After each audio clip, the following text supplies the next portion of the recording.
아멘. 감사합니다. 우리 옆에 계신 분과 이렇게 한번 인사합니다. 예수님께만 답이 있습니다. 예수님께만 답이 있습니다. 감사합니다. 요한복음을 함께 나누면서 전에 들어본 것 같지만 또 새로운 깨달음이 있어서 이 복음의 진리들을 알아가는 것이 저에게는 얼마나 큰 기쁨이고 복된 일인지 모르겠습니다. 여러분들도 그런 은혜가 있을 거라고 믿고 싶습니다. 있을 거라고 믿고 싶어요. 이제 요한복음 6장에 접어 들어가면서 느껴지는 것은 이 요한이 참 세밀하고 체계적으로 또 일관되게 예수님 복음을 잘 소개해주고 있다는 것입니다. 특별히 요한복음에 7가지 표적들이 등장하는데요. 오늘 네 번째 표적인 그 너무나 유명한 오병이어의 기적 보게 될 텐데 예수님이 행하시는 표적 자체에 있는 것이 아니라 그 표적을 행하시는 분이 누구시며 그것이 의미하는 바가 무엇인지를 계속해서 일관되게 그렇게 알게 해 주십니다. 그러니까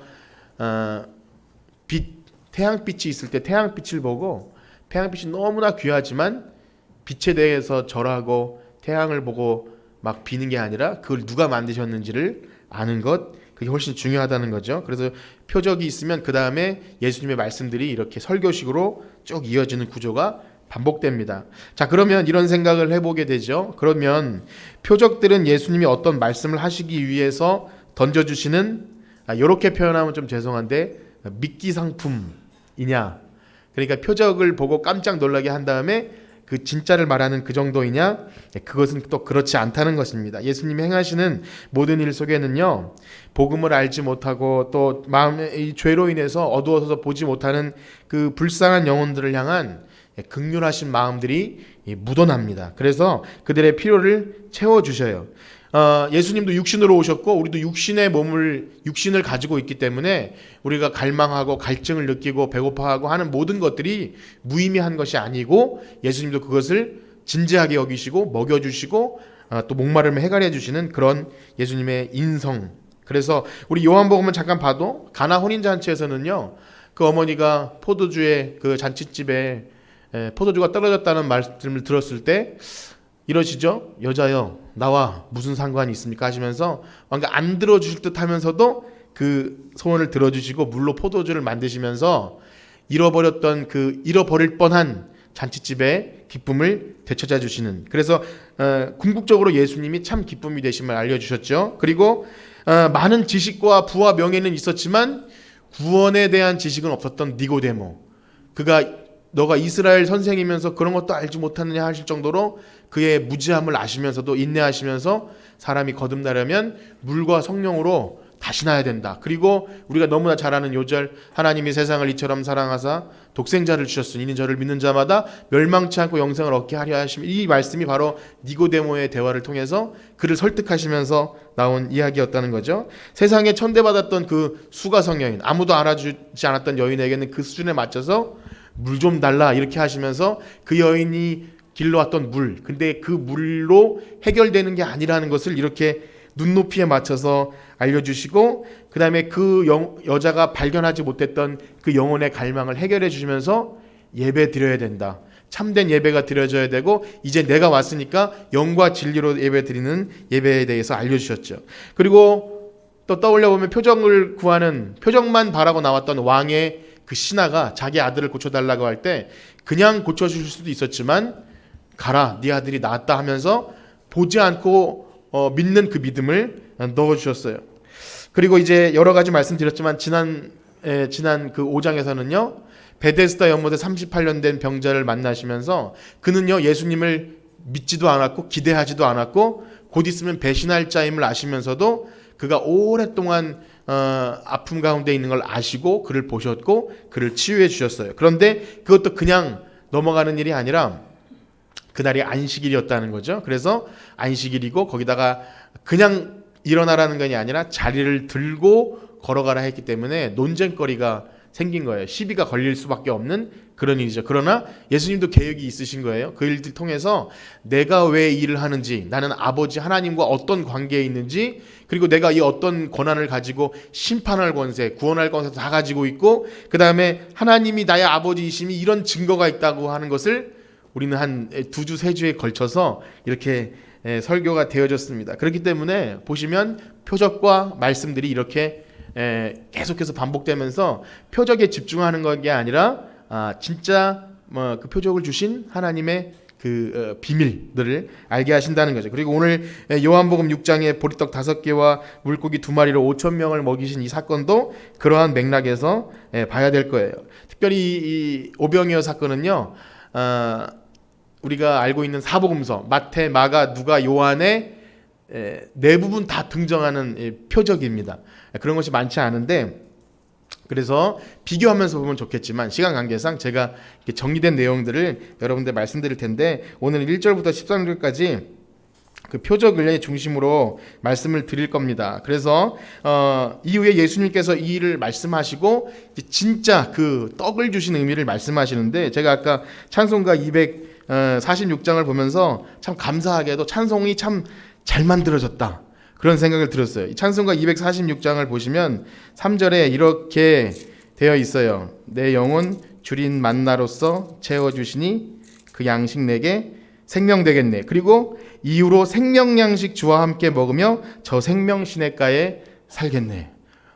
그러니까 이 말씀이 제대로 이 말씀대로 된 거죠. 떡으로 만족하는 것이 아니라 이후에 보면 예수님이 내가 생명의 떡이다. 그러니까 예수님은 우리의 그 영혼의 영혼 육신의 목마름과 배고픔도 채워주시지만 거기 만족하는 것이 아니라 생명 양식 주와 함께 먹는 것, 이것이 오늘 표적의 궁극적인 목적입니다. 그래서 오늘은 아마도 앞부분이기 때문에 신앙의 깊이나 수준으로 따지자면 이렇게 말씀드리면 조금 오해의 소지가 있는데 초보 단계일 수 있다는 겁니다. 그렇다고 이것이 낮은 단계이고 필요 없다는 그런 게 절대 아니라 어떻게 보면 필요하지만 궁극적인 것은 아니라는 것이죠. 그래서 이제 다음에 이어지는 말씀들이 신앙의 본질이 될 수 있을 것입니다. 그러니 오늘 말씀 들으시고 다음 주에 안 나오시면 절대 안 됩니다. 다음 주에 설날이 좀 근처에 있어서 걱정이 되긴 하지만 두 개가 같이 들으셔야 훨씬 더 신앙이 진짜인지 가짜인지가 드러날 수 있어요. 왜냐하면 실제로 예수님이 이 표적 이후에 이렇게 말씀하시, 사실은 그 떡이 나야, 내가 생명의 떡이야, 이렇게 말씀하시니까 사람들이 막 박수 치면서 환영했을까요? 하나 둘 떠나갑니다. 뭐야, 저 사람 이상한 사람 아니야, 떡이나 주지 무슨 소리야 하면서 떠나가더니 12제자 말고 다른 제자들마저도 예수님을 떠나가는 것을 보게 됩니다. 자, 그래서 끝까지 다 남아 있어야 돼요. 자, 그러면 이렇게 생각을 합니다. 그럼 아예 처음부터 예수님이 표적 말고 본질부터 그냥 말씀하시지 왜 그러셨을까 하는 생각도 들고요. 저도 그러면 그냥 본질만 얘기하지 이렇게 오병이어 사건을 그렇게 얘기하냐 할 수 있지만, 아까 말씀드린 대로 예수님도 다 계획이 있으시겠죠. 예수님도 뜻이 있고 우리 육신으로 온 우리들에게 주실 메시지가 있다는 거예요. 그래서 성경의 모든 진리는요, 이것도 빼놓을 수 없고 저것도 필요 없다 할 수 없는 거죠. 모두 다 귀한 진리이기 때문에 여기 오늘 앉으신 여러분들의 신앙의 수준에 맞추고 성숙도에 따라서 주의 말씀을 듣고 우리의 삶에 적용하시는 여러분들 되시길 간절히 축복합니다. 자, 그럼 요한복음 6장 1절에서 4절까지 한번 같이 읽어보겠습니다. 시작. 그 후에 예수께서 디베라의 갈릴리 바다 건너편으로 가시매 큰 무리가 따르니 이는 병자들에게 행하시는 표적을 보았음이로라. 예수께서 산에 오르사 제자들과 함께 거기 앉으시니 마침 유대인의 명절인 유월절이 가까운지라.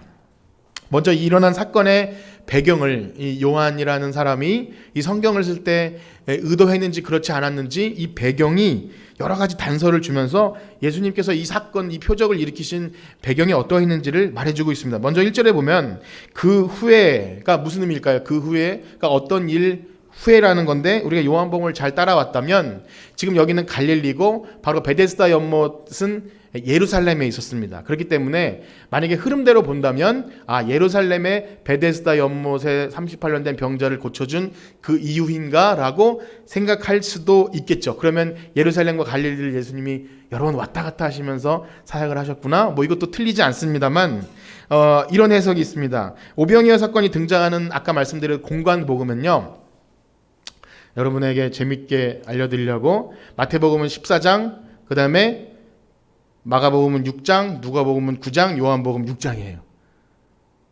제가 이거 어떻게 외우냐면 14, 6, 9, 6 이렇게 예, 식사 6구역구역 먹는다고 이렇게 알아들으시는 분 알아들으세요? 14, 6, 9, 6 그렇게 되어 있어요. 마태, 마가, 누가, 요한.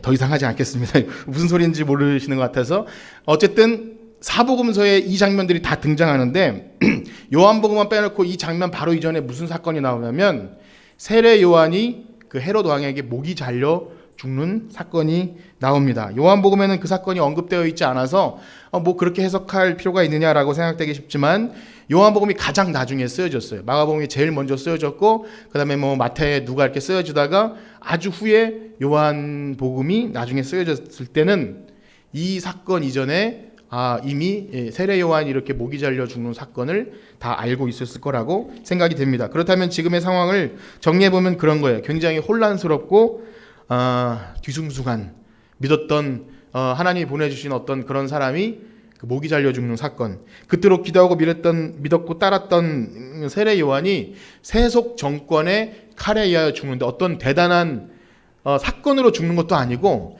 그들이 막 술자리에서 놀고 먹고 마시면서 내기처럼 한 말, 네가 뭐 원하는 대로 이 나라 절반이라도 막 줄게 막 했다가 그 헤로디아라는 여자 딸이 그러면 세례 요한의 머리를 주세요라고 하니까 자기가 내뱉은 말을 주저넘지 못하니까 죽인 그런 엉뚱한 사건입니다.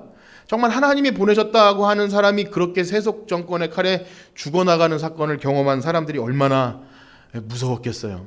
우리 하나님은 살아계신가? 이런 두려움 속에 이제는 세례 요한이 죽으니까 당연히 세례 요한이 이렇게 가르쳤던 인물이 예수님이잖아요. 예수님께로 그 칼이 향하고 있었다는 거죠. 거기다가 요한이 오늘 표적이 일어난 장소에 대해서 디베리아의 갈릴리라고 그렇게 합니다. 뭐 갈릴리 바다 다 아는데 디베리아의 갈릴리가 무슨 뜻이냐면 로마의 황제 티베리우스의 갈릴리라는 뜻이에요. 그러니까 그 나라 사람들은 여기가 긴네렛, 구약에서는 긴네렛, 게네사렛 뭐 이런 자기네들이 이름이 있는데 로마의 황제 티베리우스의 갈릴리. 그러니까 이런 거예요. 우리나라에 뭐 동네가 있는데 그게 일본 그 황제의 이름을 붙여서 이렇게 한다고 했을 때 뭐냐면 식민지라는 거죠.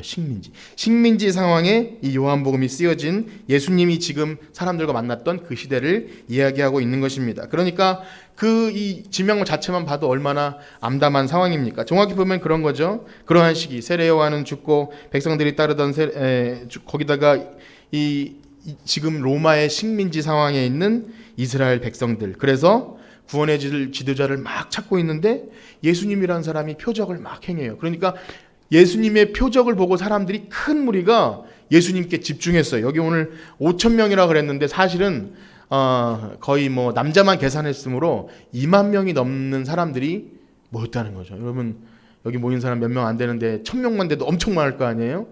2만 명이 넘는 사람들이 막 군중 어마어마한 정부나 경찰들이나 이런 사람 관심 있게 지켜볼 수밖에 없는 그런 상황이죠.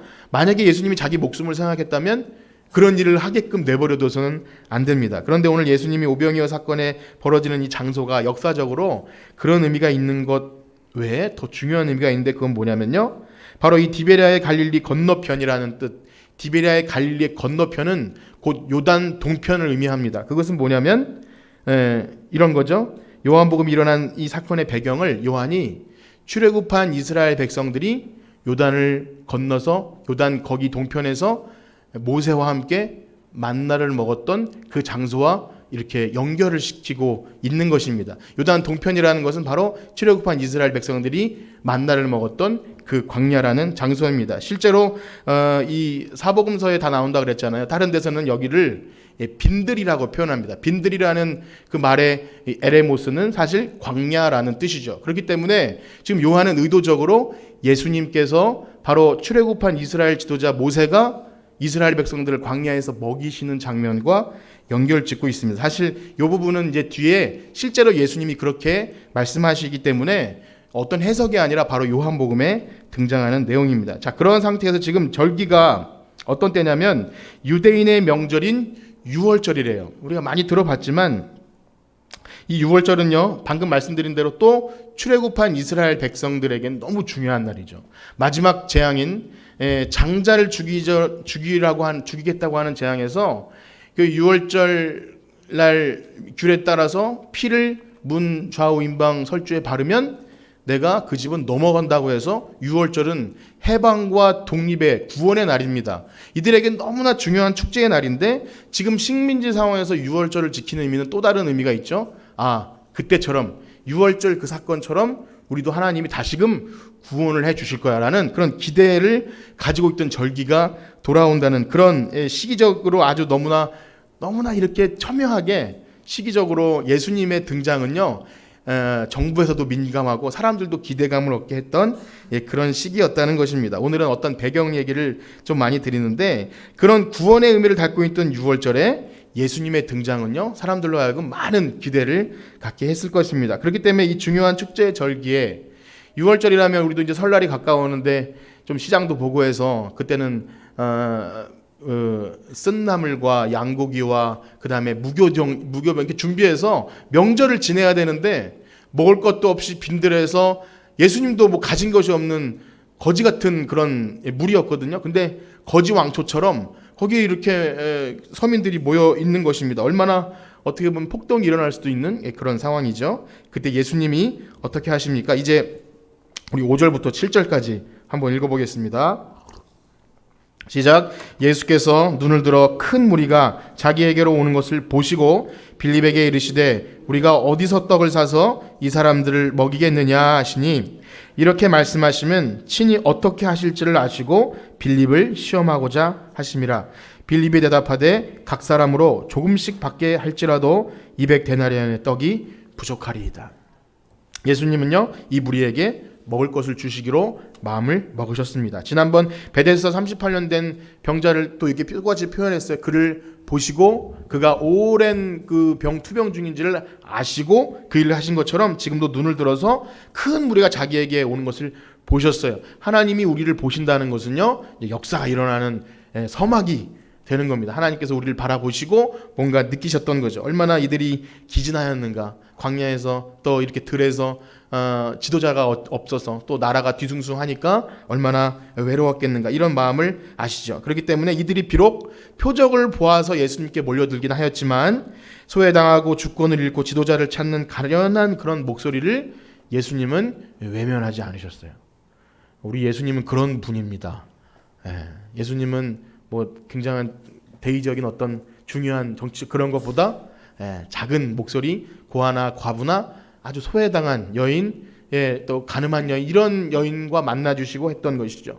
우리의 삶이 어떠해야 되는지를, 예수님 닮은 삶이 어떠해야 되는지를 우리는 더 느끼게 됩니다. 자, 그러나 주님께서 단지 먹이는 것이 목적이 아니었죠. 그냥 먹을 것을 주라 해서 먹이는 것이 목적이 당연히 아니죠. 주님 다 계획이 있으시죠. 제자들에게 무언가 자신이 하실 일에 대해서 알기를 원하셨어요. 그래서 빌립이라는 사람에게 물어봅니다. 사실은 빌립이 벳사다 사람이었다고 합니다. 그러니까 그런 것 같아요. 네가 제일 이 동네 잘 아니까 어디서 떡을 사서 이 사람들을 먹이겠느냐 물어보는 겁니다. 어디서? 장소를 이야기하는 것입니다. 그러니까 너 혹시 떡집 아는 데 있냐? 쉽게 얘기하면 그럴 수도 있는 거예요. 어디서 떡 구해올 수 있겠니? 그런데 6절에 이렇게 말씀하심이 어떻게 하실지를 아시고, 예수님이 어떻게 하실지를 아시고 빌립을 시험하고자 하심이래요. 무슨 말이냐면 빌립을 지금 막 테스트하거나 떠보는 것 같은 그런 시험이 아니라, 우리가 좀 이따가 이제 읽어보겠지만 하나님이 우리를 시험한다고 할 때 시험은 알게 하시려는 거예요. 그러니까 빌립이나 다른 제자로 하여금 지금 내가 이 사람들에게 떡을 주긴 주지만 그 의미가, 그 목적이 무엇인지를 알게 하시려고 제자들에게 묻고 그들에게 대답하게 하시는 거죠. 그렇기 때문에 예수님의 어떤 지금의 물음은 그냥 주실 수도 있는데 제자들로 하여금 내가 이 일을 왜 하는지 알게 하시는 가르침의 물음이었다는 겁니다. 그렇기 때문에 예수님께서 어디서 떡을 사서 먹이겠느냐라는 이 물음은요, 모세가 광야에서 하나님께 물었던 그 질문을, 지금 이 모세와 연결된다 그랬죠? 그 질문을 떠올리게 합니다. 우리 민수기 11장 13절 말씀을 한번 같이 읽어보겠습니다. 민수기 11장 13절 시작. 이 모든 백성에게 줄 고기를 내가 어디서 얻으리이까? 그들이 나를 향하여 울며 이르되 우리에게 고기를 주어 먹게 하라. 모세는 사실 어디서 얻을지 몰랐죠. 그래서 하나님께 간구하는 것인데 상황은 같아요. 완전히 불가능한 상황입니다. 이 수많은 무리들에게 어디서 떡을 먹이겠습니까 하는 상황이죠. 지금 그래서 그걸 물어보는 새 당연히 제자 빌립도 이 불가능한 것인 줄 알았어요. 그렇기 때문에 200데나리온의 떡이 있어도 구할 수도 없지만 불가능합니다. 200데나리온은 한 데나리온이 노동자의 하루 품삯이었으니까 대충 계산이 되십니까? 200데나리온. 그러면 여기 모인 무리가 대충 계산이 되는데 1인당 식비를 한 5,000원씩 잡아도 제가 좀 산수에 잘 안 돼가지고 어쨌든 뭐 2천만 원, 3천만 원이 넘는 돈이 필요할 수 있는 그런 상황입니다. 당연히 안 된다는 대답을 하는 거죠. 여러분 그러나 결국 떡이 어디서 옵니까? 하늘에서 내려온 줄 믿습니다. 예수님은요 그래서 장소적인 물음을 하신 거예요. 어디서 구할 수 있겠느냐. 결국엔 그것을 알게 하시는 것이죠. 광야에서도요 어디서 얻을지 모르는 모세에게 하나님이 어디서 만나를 내려주시나요? 하늘에서 내리는 거예요. 하늘에서 비같이 만나가 내려주시는 것을 경험하게 하시면서 또 메추리도요 바람을 타고 하늘에서 내려옵니다. 참 믿기 힘든 재밌는 이야기지만 하나님은 그것을 알게 해주는, 위치적으로는 하늘이지만 그게 뭡니까? 하나님이 주신다는 거죠. 시편 기자도요 눈을 들어 산을 보니 도움이 어디서 올꼬, 어디서 옵니까? 천지를 지으신 여호와 하나님에게서로다. 그래서 우리가 어디를 구할 때 나를 생각하지 마세요. 나나 어떤 내 통장 잔고 아니면 내 든든한 어떤 백, 그거 아니라 하나님으로부터 오는 줄 믿습니다. 그래서 그런 물음을 하시는 거예요. 어디서 떡을 구하겠느냐?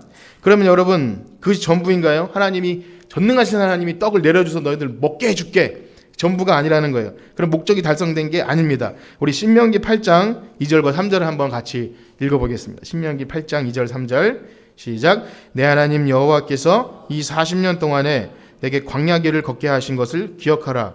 이는 너를 낮추시며 너를 시험하사 내 마음이 어떠한지 그 명령을 지키는지 지키지 않는지 알려 하심이라.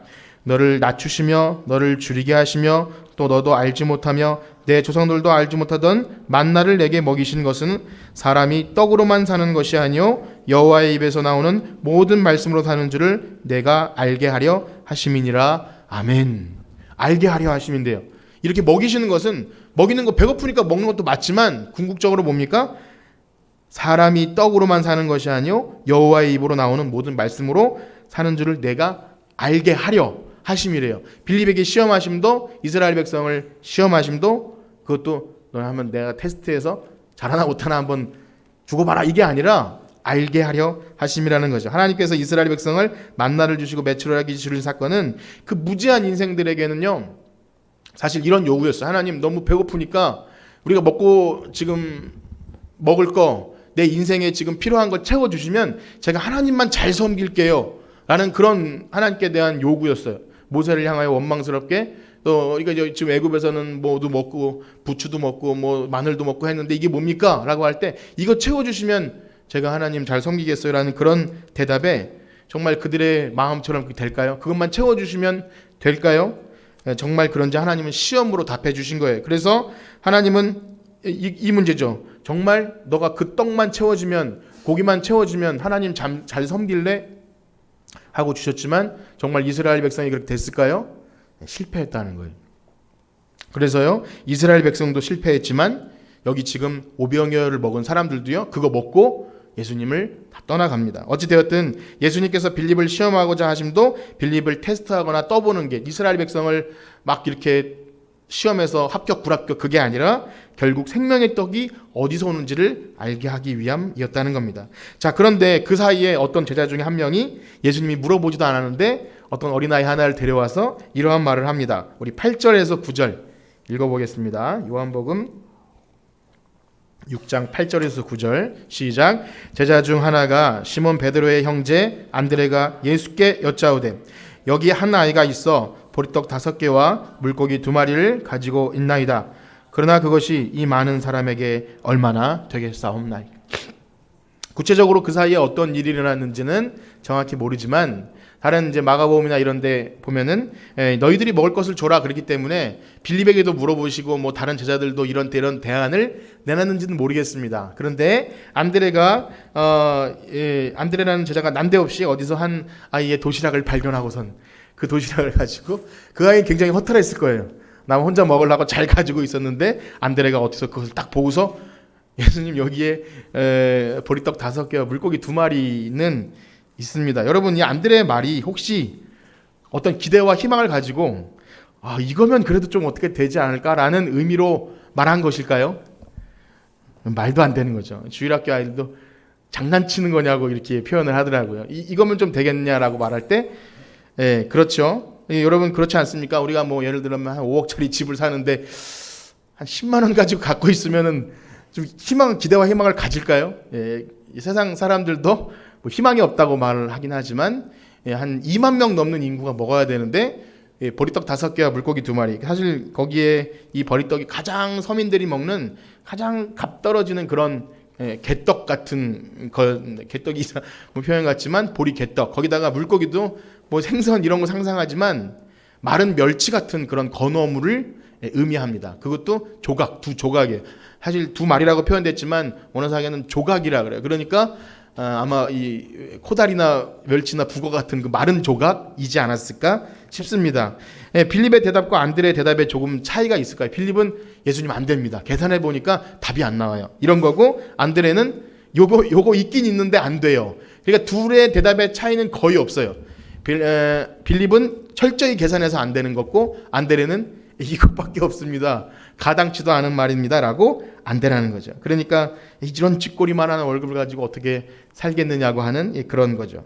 그러나 오늘 요한은요, 그런 이 불가능한 상황 속에서 예수님의 표적을 어떻게 표현하냐면 아까도 말씀드렸지만 아무것도 없는 광야에서 예수님 만나를 내려주셨던 그 모세, 하나님께서 모세를 통해서 하늘에서 비같이 만나를 주셨던 그것을 상상케 하고요. 그 다음에 또 한 가지는 엘리야 시대 때도요, 보리떡 20개로 100명이 먹었던 그런 또 급식이적이 한번 나오는데 그 일을 또 이렇게 연관지어서 모세 같은 엘리야 같은 지금 하나님이 보내신 사람이 여기에 왔음을 말해주고 있는 겁니다. 무엇보다 오늘 예수님은요, 이 가련한 인생들에게 이 참다운 목자가 되셔서 오늘 말씀을 또 읽어보겠지만 푸른 풀밭에 이렇게 눕게 하신 다음에 양떼를 인도하던 목자가 물을 먹게 하시고 풀을 뜯게 하시는 우리 이 시편 23편에 보면 그런 말씀이 있죠. 그 말씀이 생각나게 합니다. 예수님이 어떻게 하셨는지 한번 요한복음 말씀 읽어보겠는데요.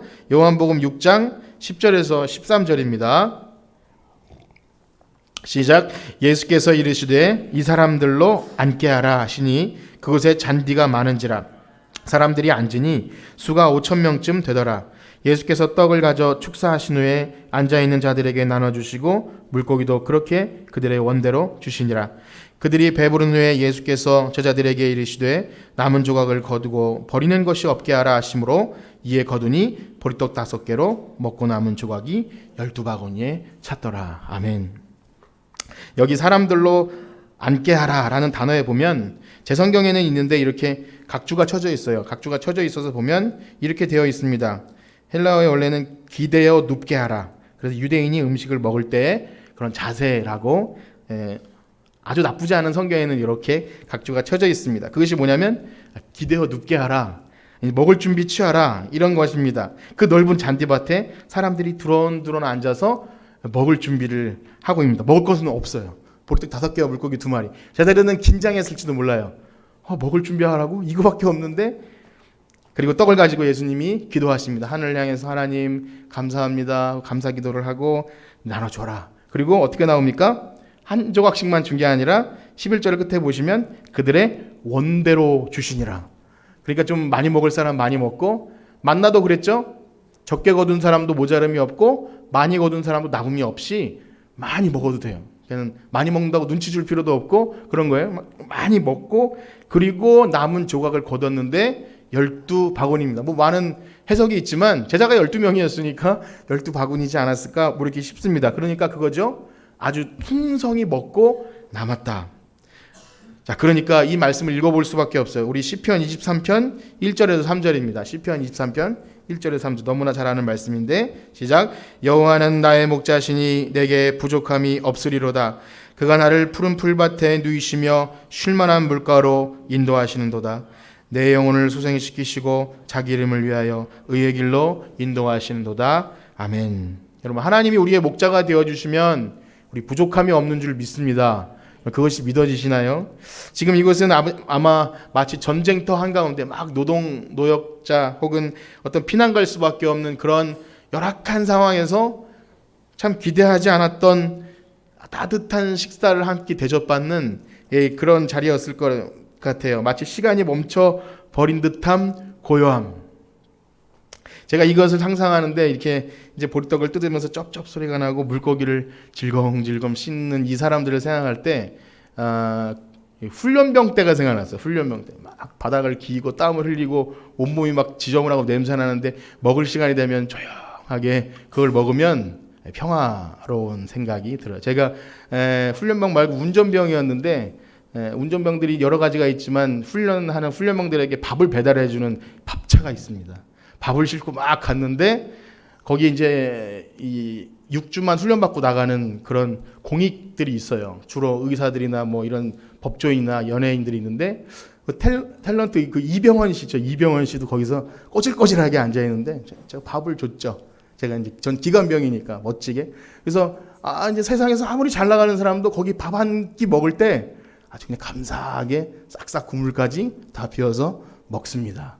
먹는 게 아무것도 아닌 것 같지만 그 열악한 상황에 여기 지금 이 세례 요한은 죽고 로마의 식민지고 예수님도 어떻게 될지 모르는 그 상황에서 맛있는 음식들을 충분히 먹을 때 아마 이게 천국이구나 그렇게 생각했을 것 같아요. 보리개떡이 뭐가 그렇게 귀하며 이 멸치 같은 것이 뭐가 그렇게 귀했겠습니까? 그러나 이들에게 예수님이 그 모세가 광야에서 만나를 주신 그것을 주신 거죠. 사실은 이거 먹는다고 해결되는 건 아니죠. 이제 곧 음식 먹이가 끝나면 또 바닥을 박박 기는 훈련병들이며 우리도 생활 전선에 나가서 일을 해야 되며 또 여전히 싸움하던 사람들은 싸워야 되고 여전히 해결되지 않는 문제는 여전히 있어도 이것을 경험하면서 하나님이 주시는 생명 양식을 사모하게 되는 것입니다. 자, 그러나 오늘 말씀을 통해서 오늘 예수님께서 참 목자 되어 주시고 배고프고 기진하여 방황하는 백성들을 긍휼히 여기시고 푸른 풀에 인도하시는 그 오병이어의 사건이 여러분에게 놀라운 복음이 되십니까? 여러분 이 표적이 정말 그런 복음이 되는 제가 물어본 이유는 그거죠. 예수님만이 우리의 인생의 모든 문제를 해결해 주시는 것들 너무 잘 알아요. 우리가 고백하고 아멘 하지만 이것이 정말 우리 삶에 어떻게 적용될까 여러 가지 생각을 합니다. 이 하찮아 보이는 보리개떡 생선 조각이 뭐 그리 맛있었겠습니까? 여러분 예수님이 만약에 필요 없고 여기 지금 삶이 넉넉했으면 사람들이 그랬다면 야 예수님이 이거 가지고 막 뻥튀기해서 먹을 거 준대. 근데 뭘 주는 거래? 보리떡 아예 안 먹어. 그랬을 수도 있다는 거예요. 거기 만약에 막 호텔 뷔페나 진짜 맛있는 막 킹크랩을 준대. 그러면 혹시 갔을지 몰라도 뭐 그런 걸 뭐 5,000명 먹였대? 아무 의미가 없을 수 있겠죠? 그러나 여기 있는 사람들은 가난한 자들이었고 방황하는 자들이었고 소외받는 사람들이었어요. 그래서 이들이 어떻게 고백하냐면요. 요한복음 6장 14절 말씀을 한번 읽어보겠습니다. 시작. 그 사람들이 예수께서 행하신 표적을 보고 말하되 이는 참으로 세상에 오실 그 선지자라 하더라. 아멘. 하찮아 보이는 음식을 먹으면서 하나님 나라를 생각하고 메시아를 생각하고 작은 희망을 보았다는 거죠. 비록 여기 군중들이 여기 모인 군중들이 예수님이 의도하고 목적하시는 하나님 나라 진짜 생명의 떡을 구하는 건 아니었어요. 표적만 구했고 자기네 나라를 그 세상 나라에서 독립시켜줄 그런 정치적인 메시아를 바란 건 맞습니다. 그러나 이들에게 일단 지금은 너무나 귀한 표적이고 복음이고 기쁜 소식이에요. 그래서 저는 지난번 이런 말씀을 드렸어요. 우리 이 신자들의 삶에 여전히 깨어진 관계들이 있고 안 풀리는 숙제들이 있다 할지라도 그 어려운 순간들에 복음이 우리에게 어떤 영향을 주는지를 생각할 때 바로 이런 거라 그랬어요. 예수님 말씀하신 것처럼 내가 아버지 안에 아버지가 내 안에 계신 것처럼 그날에는 너희가 내 안에 내가 너희 안에 거할 것이다 라는 것을 성령님이 깨닫게 해주시기만 하면 거기서 얻어지는 말할 수 없는 기쁨과 평안과 그 든든함 그것을 체험하시길 축복합니다. 이게 너무 중요해요. 이게 말뿐인 것 같지만 상황은 하나도 바뀌지 않아요.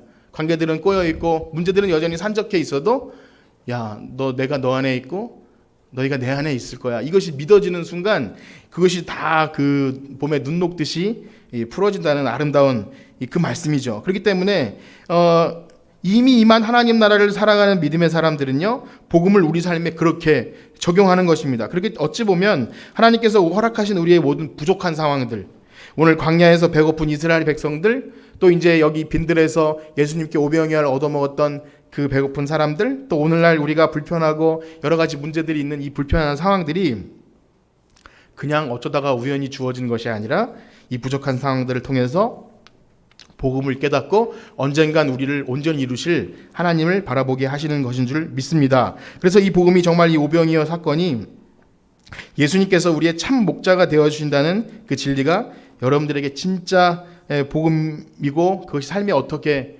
적용돼야겠습니까?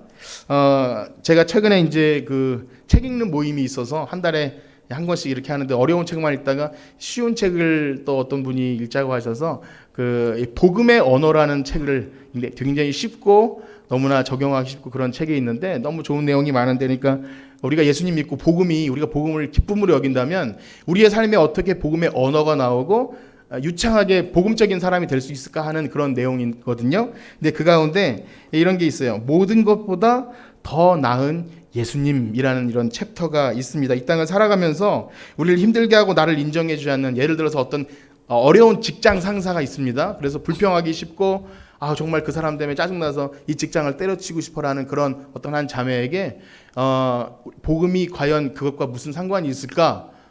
답이 없는 거예요. 그럼 예수님 믿고 복음이 나를 기쁘게 하는데 왜 여전히 그것들 어려울까? 그럴 때 더 나은 예수님, 그 직장 상사보다 사실은 예수님이 참 목자로 더 좋은 상사야. 그리고 우리가 살아가면서 만족하지 못하는 것들 중에 관계가 그거 아닙니까? 내 마음대로 되지 않는 자녀, 또 남편이나 아내 혹은 부모가 이렇게 비교가 되고 그런 상황들이 있을 때 하나님 왜 나에게 이런 상황을 하게 되지만 예수님을 생각하면 그 더 나은 자녀, 더 나은 남편, 그 남편보다 더 나은 예수님이 나의 목자가 되어주시지. 이것이 그냥 자기 최면에 걸리라는 게 아니라 그것이 믿어지는 순간 그 대체물들에게 불과하다는 거예요. 그것은 잠깐 우리에게 사랑을 하고 섬기라고 주신 것이지 그것으로 인해 참 만족을 누리라는 것이 아니라는 거죠. 그래서 복음은 거기서 우리에게 희망을 찾게 한다는 겁니다. 여러분 다시 한번 물어볼게요. 오늘 보리떡 5개와 물고기로 5,000명을 먹인 사건이 여러분들에게 진정 복음이 되십니까?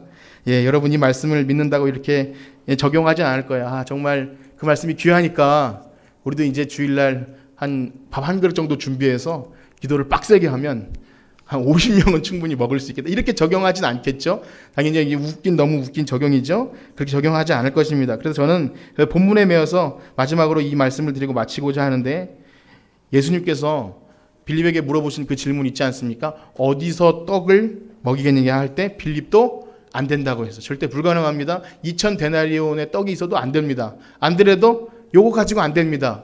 그러니까 사실은 어린아이가 뭐 하나 갖고 온 것이 그 어린아이가 믿음이 대단했고 이런 것은 본문에 사실 잘 드러나지 않죠. 어떻게 하실지 물어보실 때 대답은 안 됩니다가 맞는 거예요. 우리의 상황과 여건은 안 됩니다.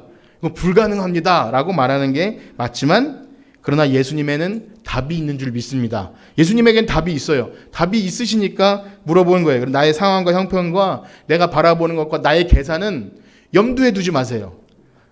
하나님께만 답이 있는 줄 믿습니다. 그래서 오늘날 우리가 필요하다고 여기고 불가능하다고 여기는 것이 무엇입니까? 하나님은 우리에게 모든 것을 채워주실 거예요. 보리 개떡이 필요하면 그걸 주실 거예요. 우리가 정말 먹을 것이 없으면 주실 것입니다. 그러나 우리가 그런 것 사실은 필요하지 않죠. 우리에게 여러 가지 것이 필요합니다. 말할 수 없는 여러 가지 필요가 있는데, 만약에 광야의 이스라엘 백성처럼 하나님 저 이것만 있으면 하나님 잘 섬길 거예요 라고 말할 때, 그래 내가 줄게 잘 섬길래 할 때 우리는 그것이 우리의 착각이라는 겁니다. 그걸 채워줘도 더 많은 것을 요구하거나 그것 때문에 더 힘들어질 수도 있어요. 그렇기 때문에 우리가 전능하신 하나님을 이야기할 때, 하나님 나에게 이런 필요가 있는데 이것 해결해 주시면 하나님 전능하신 하나님이요 그러면서 찬양하는 것은 사실 옳지 않습니다.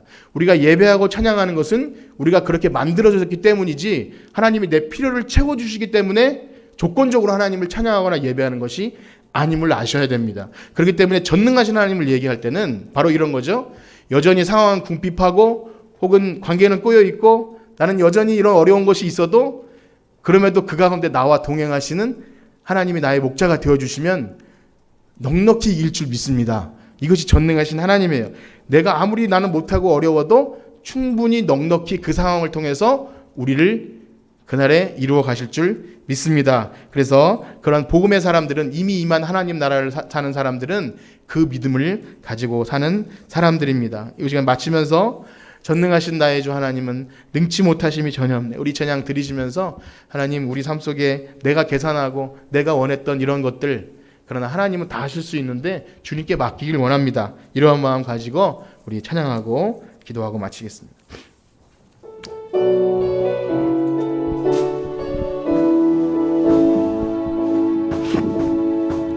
전능하신 나의 주 하나님은 능치 못하실 일 전혀 없네. 능치 못하실 일 전혀 없네. 우리의 모든 간구도, 우리의 모든 간구도, 우리의 모든 생각도, 우리의 모든 꿈과 모든 소망도, 아멘. 신실하신 나의 주 하나님은 우리의 모든 괴로움 바꿀 수 있네. 우리의 모든 괴로움 바꿀 수 있네. 불가능한 일 행하시고, 불가능한 일 행하시고, 죽은 자를 그를 이길 자 아무도 없네. 그를 이길 자 아무도. 아멘. 주의 말씀 의지하여, 주의 말씀 의지하여 깊은 곳에 금을 던져 오늘 그가 놀라운 일을 이루시는 것 보라. 아멘. 주의 말씀 의지하여 믿음으로 금을 던져 믿는 자에게 능치. 주의 말씀 의지하여, 주의 말씀 의지하여 깊은 곳에 금을 던져 오늘 그가 놀라운 일을 이루시는 것 보라. 주의 말씀 의지하여 믿음으로 금을 던져 믿는 자에게 능치 못하옵네. 아멘. 우리 들으신 말씀 가지고 기도하기 원합니다. 그 줄인 영혼들에게 보리떡 5개와 물고기 2마리로 많은 영혼들을 먹이신 예수님의 사건이 우리와 무슨 상관인지 기억할 때, 혹시 하나님, 내가 가진 것 작지만 크게 부풀려 주세요 라는 그런 헛된 욕심을 가지고 구하지 않았는지 생각하면서 내가 되고 안 되고를 판단하는 것이 아니라 전능하신 하나님이면 내 필요를 아시고 나의 모든 삶을 책임져 줄 줄 아는 참 목자이신 예수님만 의지하기 원합니다. 우리 이러한 마음 가지고 주의 이름 세 번 부르짖고 기도합니다. 주여, 주여, 주여. 하나님, 우리의 간구와 우리의 모든 소망이 주님께 합당한 것이 되길 원합니다. 하나님, 이 땅의 떡으로 만족하는 것이 아니라, 이 땅의 행복으로 만족하는 것이 아니라 예수님으로부터 나오는 생명의 떡을 먹게 하여 주시옵소서. 하나님, 그러나 그 이전에 우리의 굶주린 것과 우리의 영혼의 나약함과 하나님 우리의 미련함을 아시는 주님께서 우리를 긍휼히 여겨서 우리의 생활을 윤택하게 하시고 우리의 삶을 채워줄 줄 믿습니다. 우리의 불안함과 두려움과 답답함과 우리가 간구하는 모든 것들 주님께서 아시기에 하나님 우리를 위하여 그 일을 행하실 줄 믿습니다. 그러나 우리를 시험하실 때 거기에 머물러 있는 것이 아니라 온전히 하나님을 찬양하며 이 모든 것이 없다 할지라도 하나님 온전히 올려드릴 수 있는 하나님 우리의 믿음의 사람들 되게 하여 주시옵소서. 하나님, 이 복음의 사건이 놀라운 오병이어의 기적이 우리 삶 속에 일어난다는 것은, 하나님을 전능하신 하나님을 믿는다는 것은 나의 계획과 나의 욕심대로 하나님의 일을 하는 것이 아닙니다. 하나님께서 역사하시는 대로 나를 이끌어 주시는 대로 목자가 되어주시고 우리의 참다운 목자 되신 예수님을 따라서 어디든지 가려고 하는 양떼가 되게 하여 주시옵소서. 하나님 감사합니다. 하나님, 한 주간 동안 살아가는 동안도 예수님만 따라가길 소원합니다. 한 주간 살아가는 동안도 말씀이 우리를 이끄시는 대로 하나님의 놀라운 기적을 경험하면서 많은 사람들에게 이 생명 양식을 나누어 주기를 원합니다. 하나님, 우리와 함께하여 주시옵시고 어딜 가든지 형통하게 하여 주시옵시고 주의 말씀 따라서 하나님의 생명의 말씀을 따라서 날마다 살아갈 수 있는 우리 모두가 되게 하여 주시옵소서. 하나님 감사합니다. 주님 함께하여 주시옵소서. 아멘. 감사합니다. 인도하여 주시옵소서. 이제는 우리 주 예수 그리스도의 은혜와 하나님의 무한하신 사랑하심과 성령님의 교통하심이 오늘 주님이 전능하신다는 것을 믿고 복음의 삶을 살아가기를 원하는 성천교회 성도들 머리 위에 이제로부터 영원토록 함께 있을지어다. 아멘.